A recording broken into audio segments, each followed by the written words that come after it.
Yes, peace be upon everybody. Thank y'all for tuning in. Appreciate everybody for all the feedback and all the questions and everything.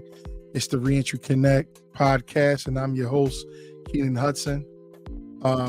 Before we get started, I know we're going to be dealing with employment versus entrepreneurship. I know there on the screen it says entrepreneur, but hey, make mistakes. Nonetheless, employment or being an employee versus an entrepreneur. Those are two different things, and I believe that they're often not explained to people to a T. Where people think it's just way easy to be an entrepreneur versus being an employee, but most people don't know that it's good to put pride to the side sometimes. Nonetheless, before I get started, I just want to shout out One Day at a Time, ODAT, Mr. Mel Wells. We appreciate you. Contact them at 215-226-7860. And Mel Wells, they do a lot of different things throughout the city, recovery support, reentry support, so many different things. Feel free to reach out to them. Another intricate entity here is gpstransportation.net. Reach out to them, 215-774-9913. And without further ado, I'm getting back to the show. Yes, why did I choose this subject? A lot of people ask me, hey, why don't people just go into entrepreneurship once they come home from prison or a reentry house or wherever? Most times I often say this a lot, that I encourage people to seek employment when they're facing a transition. Seek employment. I understand people want to be their own boss, but a lot of times being your own boss right away after being down for such a long time, it does not always work out. Period. It does not always work out because, first of all, you're not going to have a job history. So therefore, it's going to actually be a hindrance in which you could achieve or purchase or accomplish in the future. Right. So some of, the perks with having a job, of course, you have your proof of income, you're showing stabilization, you're showing your work history. Oftentimes people may try to go and try to get housing, even though your name may not be able to be on a lease. If you're going to going to rent a apartment out or something, most times your name is not able to get on a lease without a co-signer. Tell people this all the time. But in any event, even if you were to bypass the part where you didn't need a co-signer and you can get on that lease by yourself, 9 times out of 10, you're going to have to show some type of pay stubs. You're going to have to show, look, I got a work history, I got some things. You can't just go to any place and say, oh, I'm an entrepreneur, and you haven't even been in business a year, but you're talking about you're an entrepreneur and you try and buy a house and things like that. It's not going to happen. Entrepreneurship is way harder. And I'll touch more on that sector later.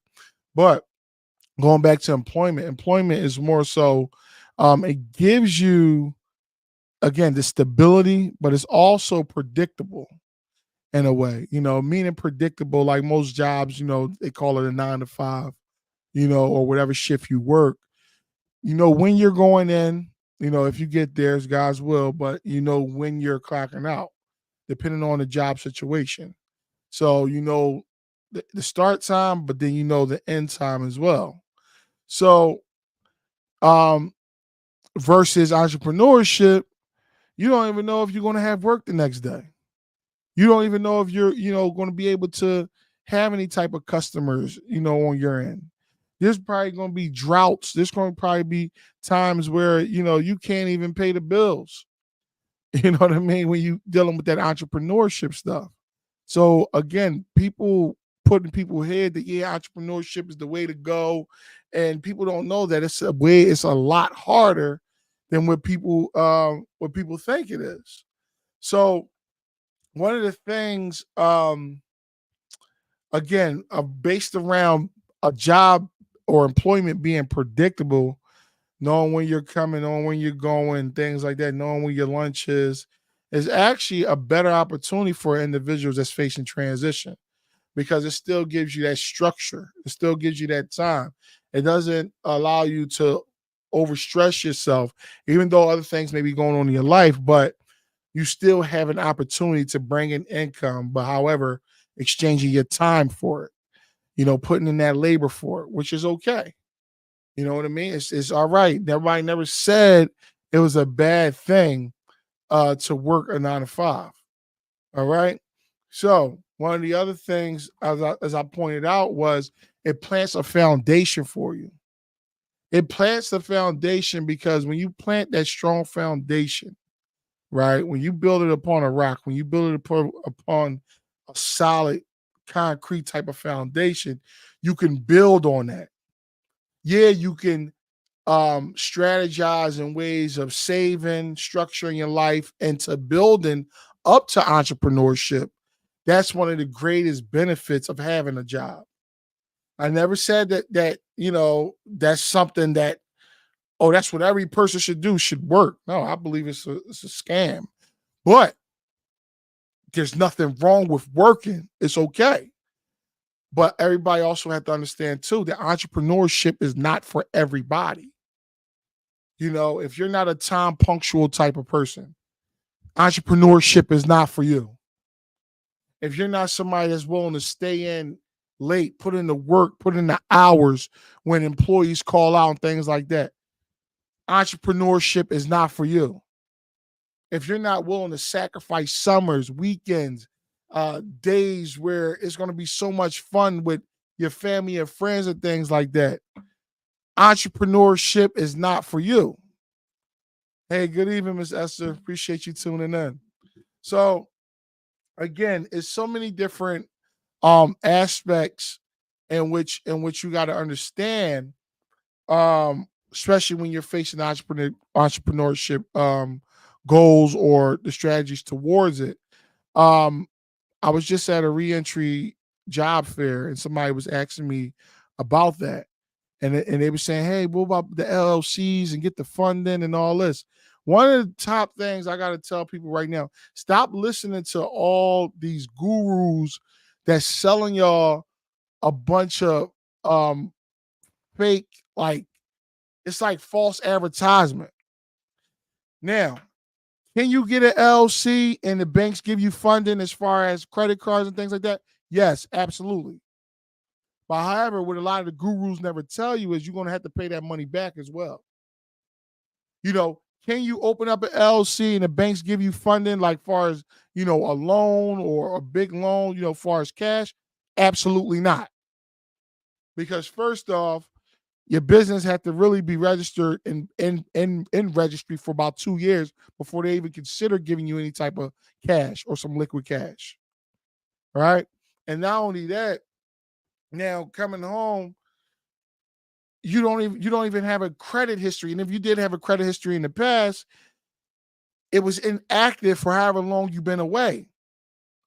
So you going and trying to open up an LLC or S Corp, C Corp, whatever the case may be, because there's a lot of different things that you have to understand about them. Don't just get into the bag of, I seen on Instagram or on YouTube about, I could be an entrepreneur, just open up the LLCs and get the funding.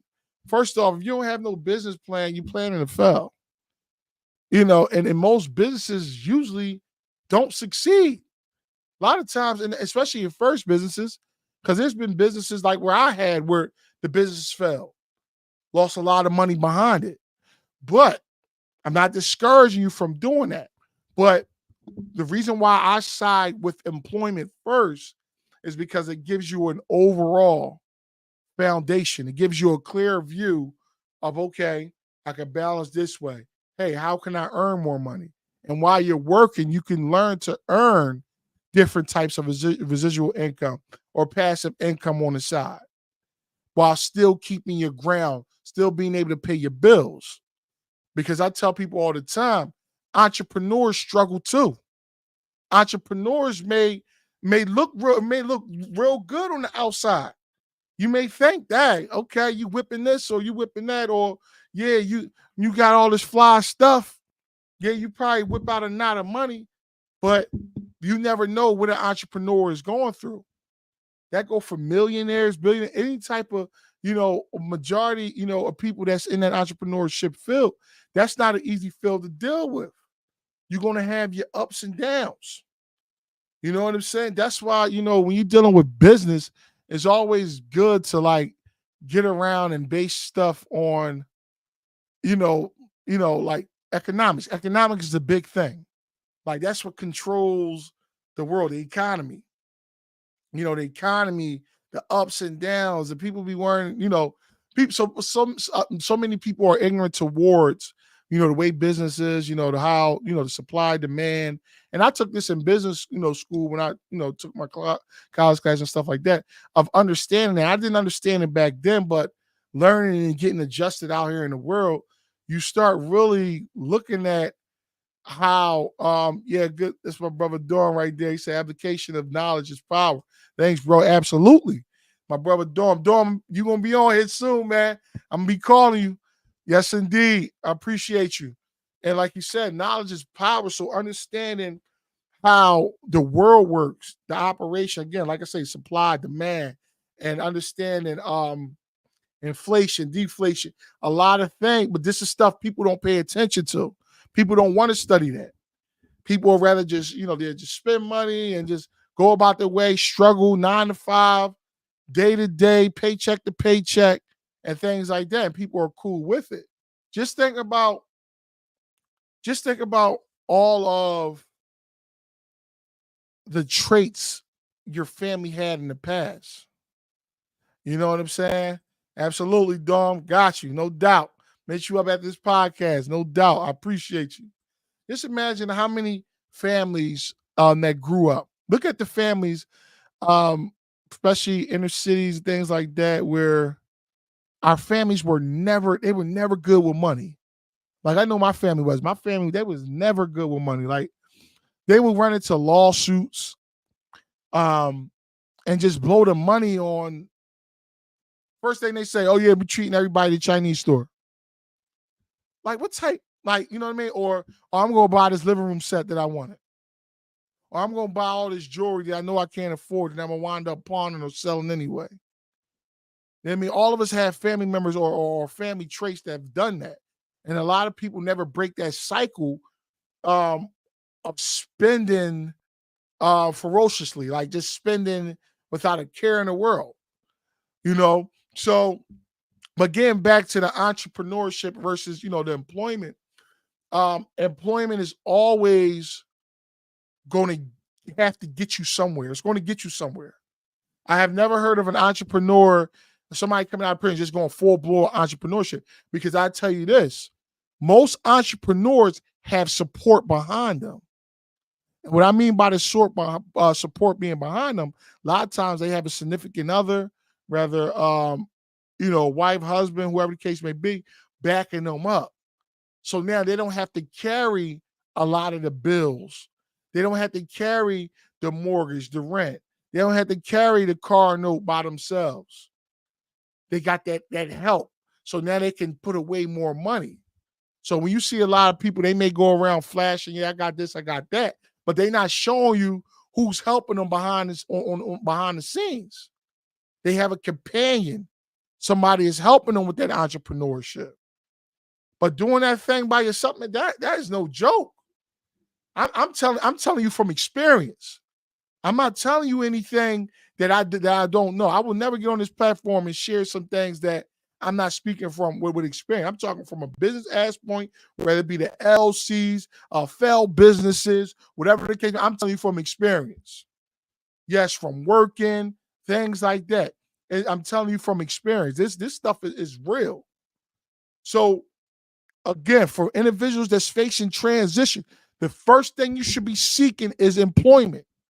Absolutely. The reason why I say housing is next, because usually that's the first thing on a list prior to you coming out. Whether it be a halfway house, whether it be your family's, a relative's house, or a house of your own, wherever you going. Employment has to be a must. Now, unless you got some money saved around somewhere, or in the bank that you're able to manage.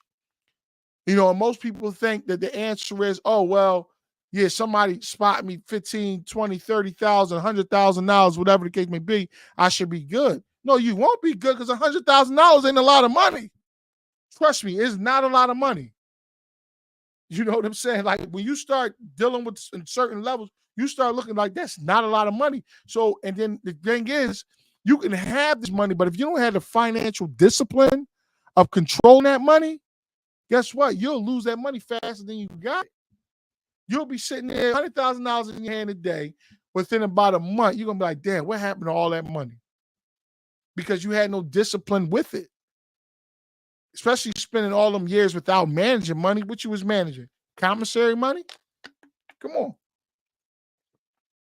You was dealing with chump change. You wasn't dealing with no real money. Not only that, you wasn't dealing with no real problems. You wasn't dealing with no real issues. You see what I'm saying? Let the pipe burn. Or if you're the owner of a house, let a pipe burst in the street. You know what I'm saying? Let the water heater go. Let the gas go. Let something go wrong. Stuff that you got to replace. Stuff that you're not saving up for, but you spending every day. Oh, you got to have a good time. I hate when people say that. Stop letting people tell you, oh, well, you got to enjoy life too. Well, enjoy life broke then.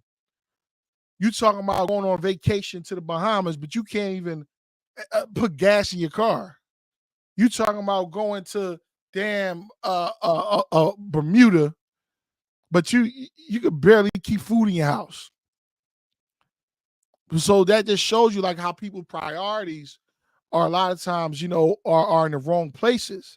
That's the reason why you can't waste your time with individuals that are not in the same direction as you. You know what I mean? It's better that you surround yourself with like-minded individuals. It's better that you try to elevate yourself, slowly but surely.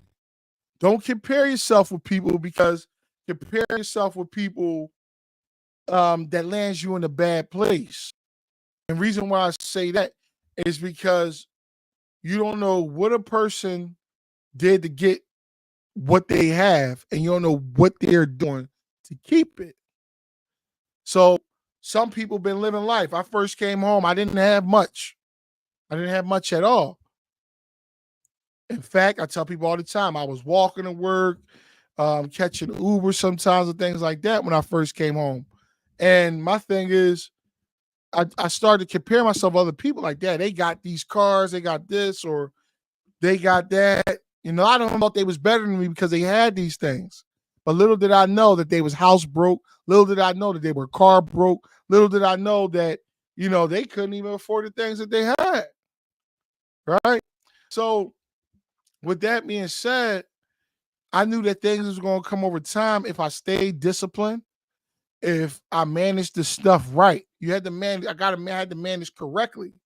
See, a lot of individuals don't understand that money management is not taught in schools, period. Like if you look right behind me right here, like you see Money Smart class. That was actually taught by one of the top professors that I know, Mr. Michael McGaw. Shout out to Mr. Michael McGaw. This boy was a beast. He taught me computer education and everything, business computing. He taught me a lot of things. He planted seeds early, which I actually use till this day. Still have my notes in my notebook and everything.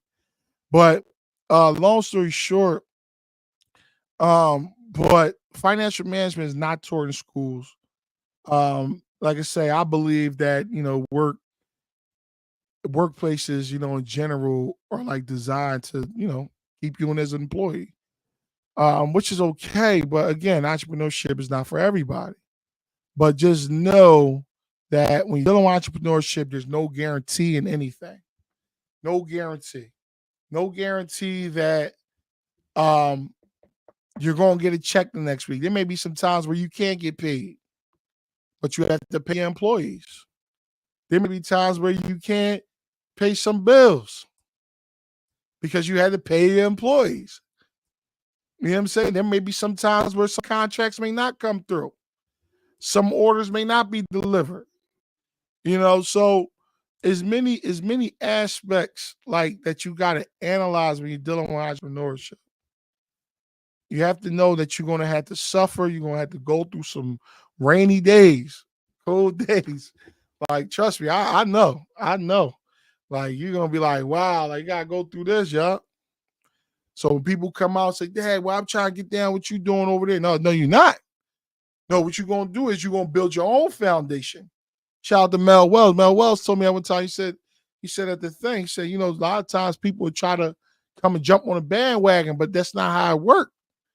You got to build your own platform. You know what I mean? Which made a lot of sense. Um, and that's what it had to be.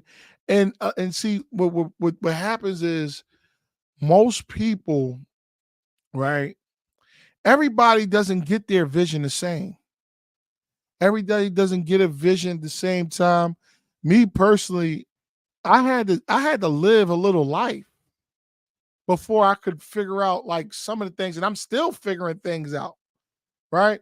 But I had to figure out, I had to live a little life to understand like, okay, this is how this works. Maybe I may be interested in doing XYZ. Maybe I'll be interested in doing a podcast. Maybe I'm interested in being a published author, giving my story, helping people. Like I remember one time a doctor told me in the past, he said, oh, it took you 5 years to do that? Yeah, it took me 5 years with no help. You know what I mean? Some people get that silver spoon, that golden spoon in their mouth. I didn't have a mom or dad to run to. I tell people that all the time. I didn't have that. I tell people every time I get a chance, I share my testimony. I don't sit on it. My first place of living was a basement efficiency that was provided. A basement efficiency. Had one bedroom, a bathroom, and like a mini kitchen / living room thing. But it was something. You gotta learn to crawl before you can walk. You know what I mean? You gotta appreciate the little things. Always remember that. Always remember that. When you're faithful over the little, gotta make you rule over much. Rule over much, but you gotta stay faithful towards it. Don't feel ungrateful. Don't be ungrateful. Don't, despise the days of small beginnings, because I'm telling you, times will grow. And I'm telling you now, even during your entrepreneurship stage, when you're trying to strive and you have those goals and things like that, it's going to be people that's around a little bit. Eventually, they'll fall off, right? But then when you start picking up, you start doing your things, you're going to see people start coming back around. And it's just like that. You're going to have people in life that just want to control your life. I won't get into too much of how that's another subject, but just be careful, because it's always going to be people that's trying to manipulate. It's going to be people that's try to get you to do their way of life and things like that, but it's not going to work. So again, going back to employment versus the entrepreneurship, um, employment is always the way to go from the beginning. This is my opinion. I'm not saying, all this is for educational purposes, giving you the knowledge of what's what. Because again, it gives you stabilization. It builds your work history. It helps towards your housing. You know what I mean? Your work can be predictable where you can set your schedules versus entrepreneurship. It's a lot harder. You know what I'm saying? You want to build these LCs and all that. Listen to these gurus that really, they give you a little bit of the knowledge, but they don't tell you the flip side of it. They'll tell you, yeah, we'll get you 100,000 in funding or 50,000 in funding, but if you don't know what to do with it, hey, you spend that money, guess what? Oh yeah, you're gonna have to pay all that money back. You know what I mean? Let alone, if you ain't build your credit correctly, they ain't tell you that. Got to build that first, and most people give up prior to that. So my credit messed up. Well, work on building it. You know what I mean? Always try to level up, go to another level in general. I understand we all go through struggles in life. We all do. Everybody go through struggles. Everybody have their challenges. So don't necessarily let people fool you about that. So my thing is, again, going back to the employment versus entrepreneurship. Again, it's like a secondary thing. It's a secondary thing, like after like passive income and residual, where you can build upon what you really want to do. But as far as honing out on entrepreneurship without support behind you and things like that, sometimes it can get a little complicated. But just hold your head. I won't hold you all night. I just came in to tune in to let y'all know a little bit. Feel free to like, share, comment, send some of this stuff out to people. I appreciate everybody for tuning in. So I'm getting ready to end this broadcast. I mean, it's your host, Keenan Hudson, here at the Reentry Connect podcast. Yes, employment versus entrepreneurship. I know I put entrepreneur up there, but mistakes happen, but it's all right. Y'all know what it is. Yeah, man. But back to it. Shout out to Mel Wells, One Day at a Time. Yes. Oh, dad. Who that? Oh, dad. Who that? Oh, dad. Mr. Mel Wells, we appreciate everything you do in the city, man. Be reaching out to you soon. Let me know, next events and everything. I appreciate you. 215-226-7860. Feel free. Reentry support, pair support, recovery support, and everything. Shout out to GPSTransportation.net, 215-774-9913. 5-star transportation company, City of Philadelphia, Tri-State, sending you anywhere. Feel free to mention my name. Guaranteed to give you a special rate wherever you're going. You know what I mean? So always feel free for them, whether it be party bus, anybody. Anywhere you want to go, wheelchair accessory, feel free to reach out. But again, till next time, I'm your host, Keenan Hudson, Reentry Connect Podcast. Peace.